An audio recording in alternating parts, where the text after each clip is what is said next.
여러분 안녕하세요. 네, 범죄 예방론 이제 3주차에 들어섰습니다. 어, 지난 시간에는 숨겨진 암수 범죄를 파악하기 위해서 우리가 대중에게 직접 묻는 방식, 즉 범죄 피해 조사에 대해서 배웠습니다. 공식 통계 맹점을 보완해주는 아주 훌륭한 그 도구였죠. 하지만 세상에 완벽한 제도는 없습니다. 그래서 지난 시간 막바지에 이제 범죄 피해 조사가 가지는 본질적인 한계와 문제점에 대해서 살펴보다가 이제 중간에 좀 끊었는데요. 이제 이어서 더 나아가 그 우리 사회가 감당해야 되는 그 범죄 피해 조사가 가지는 본질적인 한계와 문제점에 대해서 좀 보고 그 범죄와 범죄 피해 진정한 비용에 대해서 깊이 다루어 보도록 하겠습니다. 자, 보시면 범죄 피해 조사의 한계점 그 5번째 항목부터 시작하도록 하겠습니다. 5째, 기업과 공공기관에 관련된 범죄를 거의 측정할 수 없다라는 치명적인 단점이 있습니다. 우리가 이제 설문지를 들고 가서 최근 1년 안에 폭행을 당한 적이 있습니까? 지갑을 도둑 맞은 적이 있습니까? 라고 물으면 사람들은 쉽게 대답을 합니다. 명확한 개인적인 피해니까요. 하지만 화이트 칼라 범죄, 환경 범죄, 조세 포탈, 탈세라든지 공무원의 뇌물수수와 같은 범죄는 어떨까요?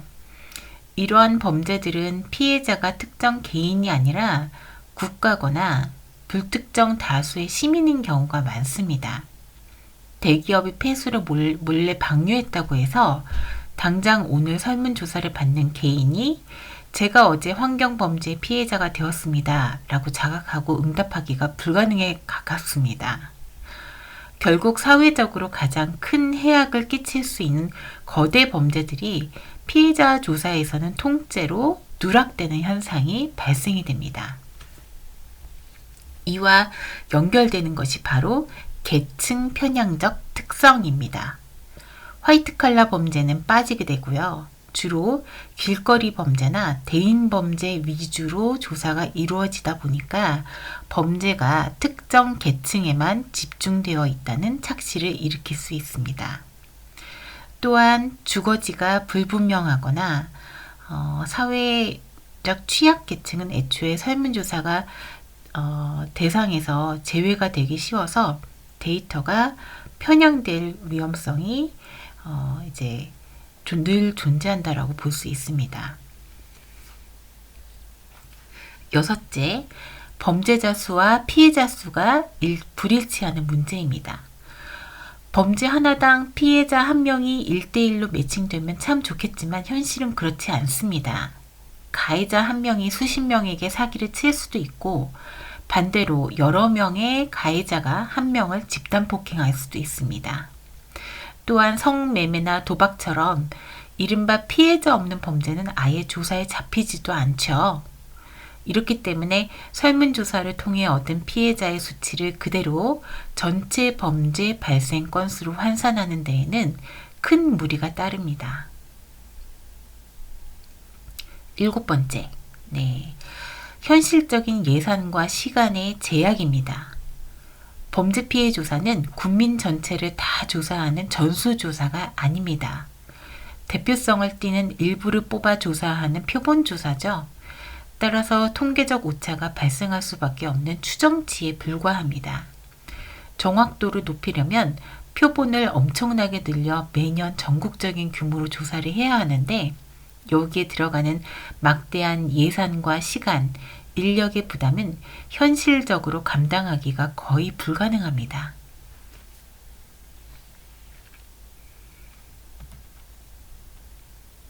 그렇고요. 그 다음에 자, 이제 범죄와 이제 범죄 피해 비용. 그렇다면 화제를 좀 전환해 보도록 하겠습니다. 범죄가 발생하면 도대체 얼마만큼의 손해가 발생을 할까요? 이번 주제는 범죄 피해의 비용입니다.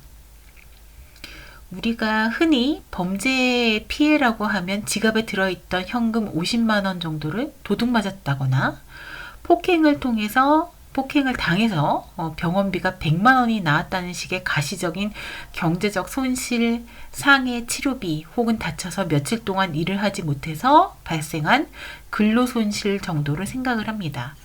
이런 것들은 이제 영수증이 남으니까 추정이 가능한 거죠. 하지만 여러분, 범죄가 개인과 사회에 미치는 실제적인 영향과 비용은 이보다 훨씬 상상을 초월할 정도로 큽니다. 당장 눈에 보이는 피해자의 손실 외에도 우리 사회는 범죄를 처리하기 위해서 엄청난 돈을 쏟아붓고 있습니다. 범죄자가 발생하면 일단 112가 출동을 하죠. 경찰이 수사하고 체포를 합니다. 검찰이 기소를 하고 법원에서 판사들이 재판을 엽니다. 유죄가 확정이 되면 교도소에 수감하고 교정 교화 프로그램을 돌리죠. 이 모든 형사사법 체계를 유지하고 운영하는 데 들어가는 인건비, 시설 유지비, 행정비용은 모두 우리 국민이 낸 세금입니다. 범죄가 없었다면 복지나 교육에 쓰일 수도 있었던 막대한 사회적 비용이 범죄 처리 과정으로 증발하고 있는 셈입니다.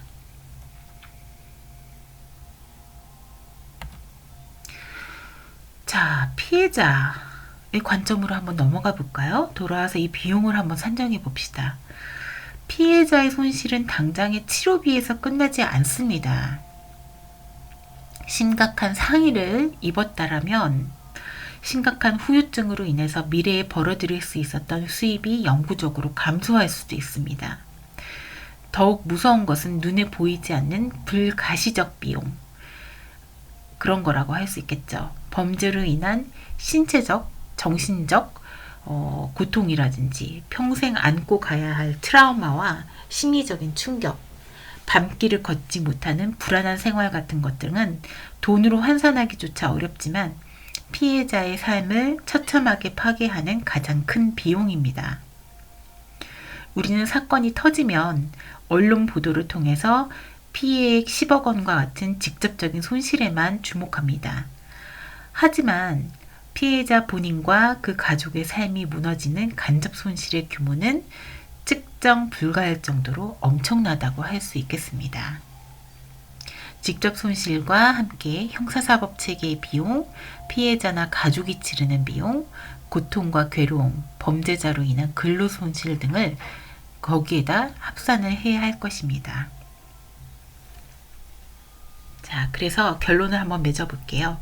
피해자학을 공부하는 우리는 이제 범죄 피해를 단편적으로 봐서는 안 됩니다. 진정 범죄 비용을 산출을 하려면 사건 현장에서 발생한 직접 손실은 물론이고 경찰과 법원 등 형사사법 체계의 운영 비용, 피해자와 그 가족이 평생 치러야 할 정신적인 고통과 괴로움의 불가시적인 비용, 그리고 범죄자가 감옥에 감으로써 혹은 피해자가 일을 하지 못하게 됨으로써 발생하는 근로손실까지 모두 합산해서 보아야 됩니다. 범죄는 단순히 가해자와 피해자 둘 사이의 문제가 아니라 사회 전체의 자원을 갉아먹는 거대한 구조적 손실이라는 점을 오늘 꼭 기억하시길 바랍니다. 자, 그러면 여기까지가 이제 범죄와 범죄 피해 비용이었고요. 이제 범죄에 대한 두려움으로 넘어가도록 하겠습니다. 자, 그동안 우리는 이제 범죄가 실제로 발생했을 때 그 피해를 입은 직접적인 피해자와 그 피해의 규모를 파악하는 방법에 대해서 배웠습니다. 그렇지만 여기서는 관점을 조금 넓혀 보겠습니다. 우리 중에서 실제로 강력범죄를 당한 사람들의 비율은 낮지만 밤늦게 어두운 골목길을 걸을 때 혹시 나도 당하지 않을까 하는 공포심은 누구나 한 번쯤 느껴보셨을 것입니다. 지금 다룰 핵심 주제는 바로 이 보이지 않는 사회적인 질병, 범죄에 대한 두려움입니다. 자, 보시면 피해자는 크게 두 종류로 나눌 수가 있습니다. 실제로 강도를 당하거나 폭행을 당한 사람을 갖다가 직접적 범죄 피해자라고 한다면 뉴스나 소문을 듣고 나도 저런 일을 당하면 어쩌지 하는 공포심에 사로잡혀 일상생활의 심리적, 사회적 제약을 받는 사람들을 간접적 범죄 피해자라고 부릅니다. 중요한 것은 이 범죄에 대한 두려움이 미치는 영향력이 실제 범죄 피해보다 훨씬 광범위하다는 점입니다. 직접적인 범죄 피해자는 소수이지만 두려움은 사회 구성원 전체를 얼어붙게 만듭니다. 밤의 외출을 꺼리게 만들고 이웃을 불신하게 하며 결국 사회 전체의 삶의 질을 떨어뜨리게 되죠. 자, 그러면 학자들은 이 범죄에 대한 두려움, fear of crime, 이거를 어떻게 정의하고 있을까요? 우테와 베르너라는 학자들은 개인이 직접 범죄 피해를 당할까봐 느끼는 두려움이라고 아주 직관적으로 정의를 하고 있습니다. 자, 페라로라는 학자는요, 여기서 한 걸음 더 나아가 범죄 그 자체뿐만 아니라 어두운 뒷골목이나 깨진 유리창처럼 범죄와 연관된 징조에 대해 느끼는 두려움이나 걱정의 정서적 반응이라고 정의했습니다. 머리로 생각나는 위험성이 아니라 가슴이 뛰고 식은땀이 나는 정서적 반응이라는 점에 주목하셔야 합니다.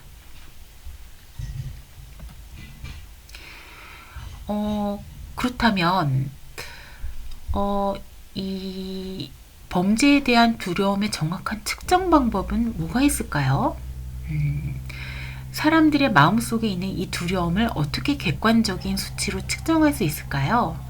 과거의 설문조사에서 요즘 범죄가 늘어난 것 같습니까? 라고 물어보고 네 라고 대답하면 사람들이 두려워하고 있구나 라고 뭉뚱그려 해석했습니다.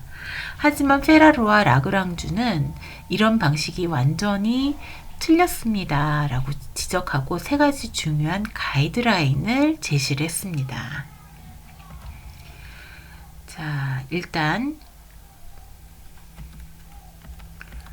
감정 상태를 측정해라.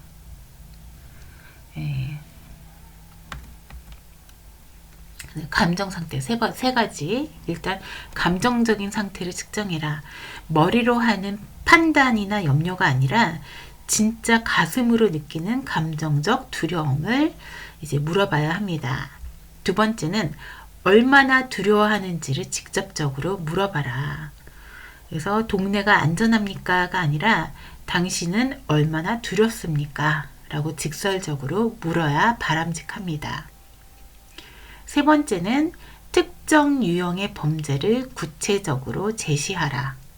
막연히 두렵습니까? 라고 물어보지 말고 누군가 당신의 집에 침입할까봐 두렵습니까? 라고 구체적인 상황을 이제 주어야 합니다. 자, 그래서 범죄 지각의 분류와 예시에 관련된 이제 표를 보시면 이 부분을 명확하게 하기 위해서 슬라이드의 표, 범죄 지각의 분류 매트릭스를 이해하셔야 됩니다.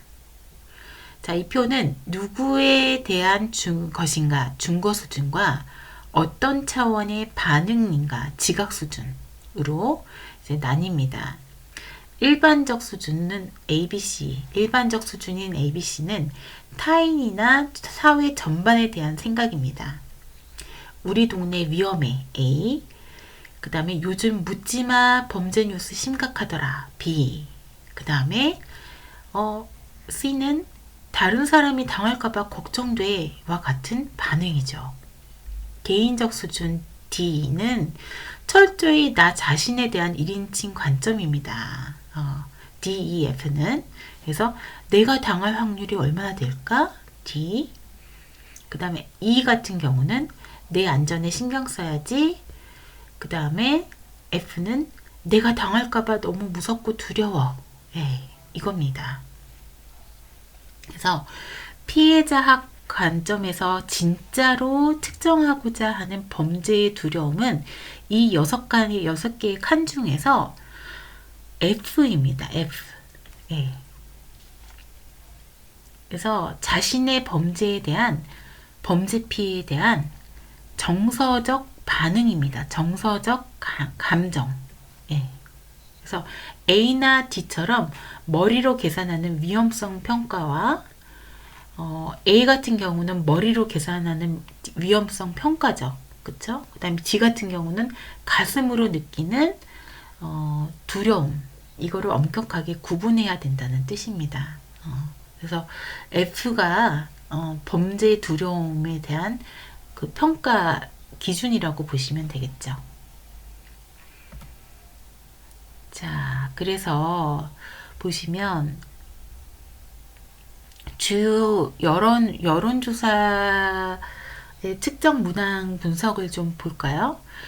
자, 그럼 방금 배운 기준 F 영역을 잘 측정했는가를 바탕으로 역사적으로 유명했던 조사들의 문항을 비판적으로 좀 살펴보겠습니다. 첫 번째는 미국 범죄 피해 조사 NCVS입니다. 야간에 이웃에 혼자 있을 때 얼마나 안전하다고 느끼십니까? 이것은 두려움을 묻는 것이 아니라 주변 환경에 대한 안정성 평가를 묻는 것에 가깝습니다. 페라로 기준에 부합하지 않죠? 네. 보시면 이제 느껴질 거예요. 네. 야간에 당신의 이웃에 혼자 있을 때 얼마나 안전하다고 느끼거나 느끼실 것 같으니까. 네. 그 다음에 일반 사회조사 GSS 근처에 밤에 혼자 걷기에 뭐 두려운 지역이 있습니까? 두렵다는 표현이 들어갔지만 특정 범죄를 지칭하지 않고 막연한 지역 분위기를 물어봤습니다. 이것도 F에 적합하지 않죠? 범죄 한입 물기 캠페인 조사. 이거는 누가 침입할 가능성이 얼마나 된다라고 생각하십니까? 이건 철저하게 인지적 평가, D 영역에 이제 들어가는 건데 확률을 계산하게 하는 질문입니다. 감정을 묻는 게 아니죠. 네. 그 다음에 형사사법에 대한 전미 여론조사인데요. 성폭력, 강도, 뭐 살해 등을 당하는 것이 얼마나 걱정이 됩니까? 이렇게 여러 개 물어봅니다. 그래서 뭐 본인이나 사회 가족 구성원 중에 누군가가 성폭력을 당하는 것, 운전하는 도중에 공격을 받는 것, 강도 피해를 당하는 것, 폭행, 칼로 인한 상해, 총기 상해를 당하는 것, 살해를 당하는 것, 뭐 집안에 누가 있을 때 침입 절도를 당하는 것, 집에 아무도 없을 때 침입 절도를 당하는 것. 근데 이게 물어볼 때 두려움보다 worry로 물어봤거든요. 얼마나 걱정하십니까? 라고 물어봤거든요. 그래서 여기서 worry, 걱정은 두려움보다 강도가 낮은 이성적 염려에 가까워서 좀 물어보는 게 좀 아쉽다라는 평가가 있고요. 해리스 여론조사 같은 경우에는 당신은 작년에 당신의 거주 지역에서 범죄가 증가했으니까 감소했으니까 이전과 같았다 중에 어떻다고 느끼십니까는 이거는 두려움 측정이 아니라 범죄 동향에 대한 일반적인 지식 시험이나 다름없다라고 봐야겠죠. 그래서 그 표에서는 A 영역에 가깝다라고 볼 수 있고요. 미국의 이제 범죄 두려움 조사입니다. 당시 1점에서 10점 척도를 활용해서 뭐 당신의 두려움을 평가하는 건데 거지가 거리에서 거지나 잡상인이 접근한다. 뭐 강간을 당하거나 성폭력을 당한다. 살해당한다. 무기를 소지한 사람으로부터 공격을 받는다. 자동차 절도를 당한다. 재물이 고의적 장난에 의해 피해를 입는다. 이걸 당할까봐 얼마나 두려우십니까? 이런 질문이거든요. 그래서 이거는 이제 여태 본 측정 문항 중에서 F에 가장 부합한 측정 문항이라고 볼 수 있겠습니다. 구체적인 상황을 주고 본인이 느끼는 두려움의 감정 척도를 정확하게 물어보고 있습니다. 네. 그 다음에 마지막 슬라이드입니다. 앞선 연구들을 바탕으로 최근 학계에서는 이렇게 질문을 아주 세밀하게 쪼개서 구성을 합니다. 범죄의 종류, 장소, 가해자와의 관계를 모두 명시하는 거죠. 주거침입 절도 같은 경우에는 집을 비운 사이 도둑이 들여올까봐 두렵다. 노상절 또는 집 밖에서 소매치기를 당할까 두렵다. 면식범 범죄 같은 경우에는 가족이나 아는 사람에게 성폭행을 당할까봐 두렵다. 비면식범 범죄 같은 경우에는 전혀 모르는 사람, 낯선 사람에게 성폭행을 당할까봐 두렵다. 이런 식으로 이제 세밀하게 측정을 해야지만 우리 국민들은 밤거리에 모르는 사람에게 당하는 범죄에 유독 큰 두려움을 느끼고 있구나라는 정확한 진단이 가능하고 그에 맞는 치안 정책을 세울 수가 있습니다. 그래서 범죄에 대한 두려움은 단순한 걱정이 아니라 사람들의 삶을 위축시키는 강력한 감정적인 반응입니다. 따라서 이를 조사할 때는 머리로 판단하는 위험성 인지와 가슴으로 느끼는 두려움을 혼동해서는 안 되고요. 구체적인 상황을 제시해서 감정의 척도를 물어야 합니다. 네.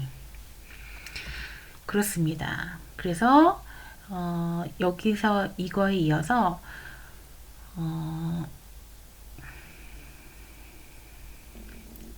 그렇다면 이제 도대체 사람들이 왜 범죄를 두려워하는 것일까요? 네. 그 원인이 무엇일까요? 여기서는 이제 범죄 두려움을 유발하는 원인에 대한 그 접근을 살펴보도록 하겠습니다.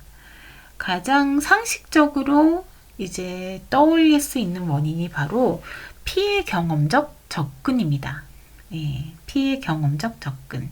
이제 내가 직접 겪었거나 남이 당한 거를 보았기 때문이라는 접근이 피해 경험적 접근입니다. 먼저 직접적인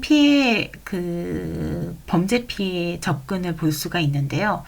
상식적으로 생각해 보면 범죄를 직접 당해본 사람이 당연히 두려움을 더 많이 느낄 것 같습니다. 한번 당해봤으니 또 당할 수 있다는 생각에 경계심이 높아지고 지각이 예민해지는 거죠. 네. 근데 또 아이러니하게도 범죄학 연구 결과는 항상 우리의 상식과 일치하지만은 않습니다. 놀랍게도 범죄 피해 경험과 두려움 사이에 직접적인 관련이 없다라는 연구 결과도 상당히 많습니다. 왜 그럴까요? 대인 범죄를 한번 겪고 난 뒤 오히려 겪어보니 별거 아니네 혹은 이제는 내가 더 잘 방어할 수 있어 라며 자신을 더 긍정적이고 강하게 평가하려는 심리가 작동하기 때문입니다. 이를 심리학에서는 자기고양적 편파라고 부릅니다. self-serving bias라고 부르죠. 그래서 일종의 심리적 방어 기제인 셈입니다. 그 다음에 두 번째는 간접적인 범죄 피해인데요. 취약성 가설이라고도 합니다. 그렇다면 직접 당하지 않은 사람들은 왜 두려워할까요? 바로 간접적인 범죄 피해 때문입니다. 가까운 이웃이나 지인이 범죄 피해를 당했다는 이야기를 듣거나 뉴스에서 잔혹한 범죄 사건을 접하게 되면 우리는 마치 내가 당한 것 같은 두려움을 느끼게 됩니다. 이러한 현상은 취약성 가설 이라고 하는데요. 여기와 깊게 연결이 되는데요. 예를 들어서 노인과 여성은 남성에 비해 신체적인 완력이 약하다는 조건 때문에 자신이 범죄에 더 취약하다라고 체감하여 두려움을 크게 느낍니다.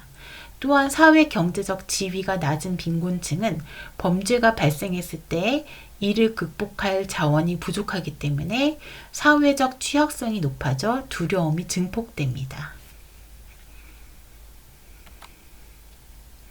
이러한 간접 피해는 지역사회의 공동체망을 통해서 지진파처럼 쭉 퍼져나가게 됩니다.